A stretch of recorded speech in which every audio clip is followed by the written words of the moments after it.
আসসালামু আলাইকুম। আমি জাহিদ হাসান। আমি আজকে আপনাদের সাথে আলোচনা করব আপনি একটি নতুন কর্মস্থলের জন্য নিজেকে কিভাবে প্রস্তুত করবেন এবং নতুন কর্মস্থলে গিয়ে নিজেকে কিভাবে সেই পরিবেশের সাথে মানিয়ে নেবেন এবং নতুন চাকরিতে জয়েন করার পূর্বে বা ইন্টারভিউয়ের পরে আপনার কি করণীয় সেই বিষয়গুলো নিয়ে। নতুন চাকরির ক্ষেত্রে আমি এই বিষয়টিকে দুই ভাগে ভাগ করেছি। এক হলো ইন্টারভিউয়ের পরে, কিন্তু চাকরিতে জয়েনের আগে আপনার কি লক্ষণীয় এবং কি দেখার বিষয় আছে সেই বিষয়গুলো এখন আমি প্রথমে আলোচনা করব। এর পরবর্তীতে জয়েন করার পরে নতুন কর্মস্থলে নিজেকে কিভাবে উপস্থাপন করবেন এবং কিভাবে সেই পরিবেশের সাথে মানিয়ে নেবেন সেই বিষয়গুলো নিয়ে আমি আলোচনা করব।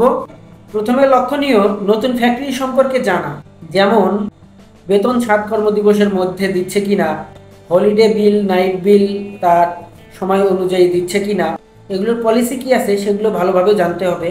দ্বিতীয়ত, সেখানে আপনার কর্ম ঘন্টা কতক্ষণ হবে সেই বিষয়ে ক্লিয়ারভাবে ইন্টারভিউয়ে বা জয়েনের আগেই সেটা আপনার জানতে হবে। কারণ আপনি জয়েন করলেন 8 ঘন্টা ডিউটির হিসাবে, কিন্তু জয়েন করার পরে দেখা যাচ্ছে আপনার ডিউটি হয়ে যাচ্ছে 12 ঘন্টা বা 14 ঘন্টা। সেক্ষেত্রে ইন্টারভিউয়ে এই বিষয়টা আপনার ক্লিয়ার করে নেওয়াই ভালো।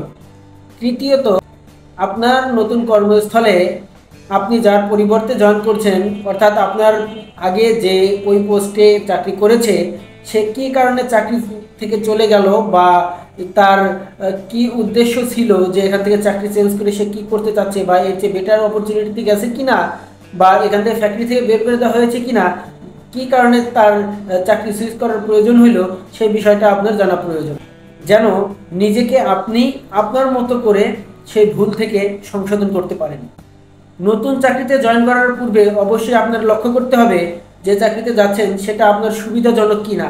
আপনি যেখানে ফ্যাক্টরির পাশে বাসা নিয়েছেন সেখান থেকে সহজে ফ্যাক্টরিতে যাতায়াত করতে পারতেছেন কিনা, সেখানে মূল্যস্ফীতি কতটুকু, সেখানে আপনার যে বেতন আছে সেটা দিয়ে আপনি সেখানে চলতে পারবেন কিনা সেই বিষয়গুলো আপনার লক্ষ্য করতে হবে। আমাদের দ্বিতীয় টপিক ছিল জয়েনের পর।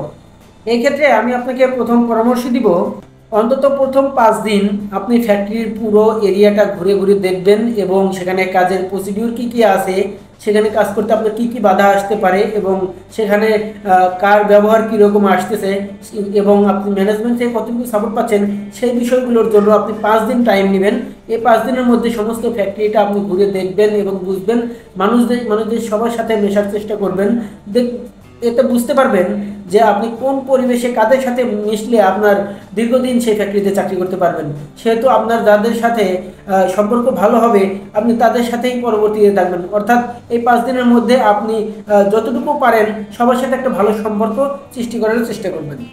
দ্বিতীয়ত, আপনার অধীনে যারা কাজ করছেন অর্থাৎ ফায়ার অফিসার বা ফায়ার সেফটি অ্যাসিস্ট্যান্ট অফিসার, অর্থাৎ ফায়ার সুপারভাইজার, ফায়ারম্যান, এই ধরনের যারা আছে তাদের সাথে এমন একটি মিটিং করুন যে মিটিংয়ের মাধ্যমে আপনার পরবর্তীতে জীবনের জন্য একটা ফলপ্রসূ হয়ে থাকে। অর্থাৎ এই মিটিংয়ের মাধ্যমে সবার সাথে একটা ভালো সম্পর্ক এবং তারা যেন আপনার দিকে পজিটিভ হয় সে ধরনের একটা ফলপ্রসূ মিটিং বা আলোচনা সভার আয়োজন করুন। তাদের সাথে এই ধরনের নিজের মনের মধ্যে সকল পজিটিভ থিঙ্ক তাদের সাথে শেয়ার করুন। এরপর আপনার অধীনস্থ পুরাতন যারা আছে তাদের কাছ থেকে পুরাতন যে কাজগুলো আছে, প্রিভিয়াস যে কাজ আপনার পরিবর্তে আপনার আগে যে ছিল সে কী ধরনের কাজ করতো সেই কাজগুলো নিজে আস্তে আস্তে পর্যায়ক্রমে বুঝে নিতে থাকুন।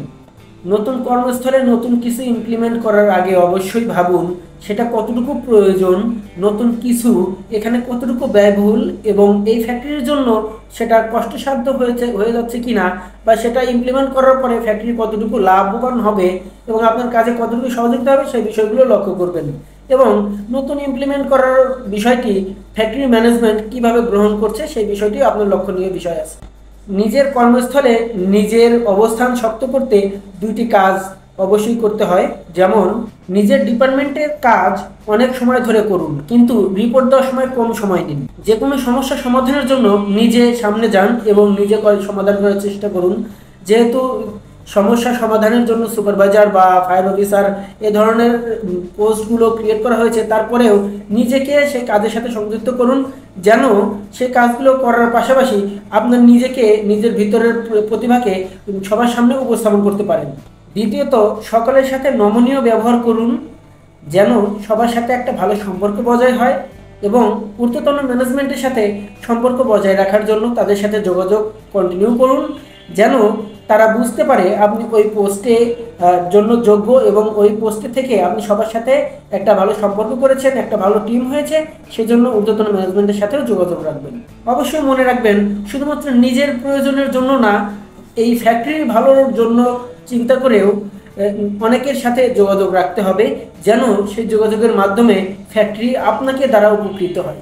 নতুন কর্মপরিবেশ নিয়ে আমাদের দ্বিতীয় ভিডিও খুব দ্রুতই পাবলিশ করা হবে, সেহেতু আমাদের এই চ্যানেলটিকে অবশ্যই সাবস্ক্রাইব করবেন এবং নতুন ভিডিও আসার আগ পর্যন্ত সবাইকে আসসালামু আলাইকুম, সবাই ভালো থাকবেন।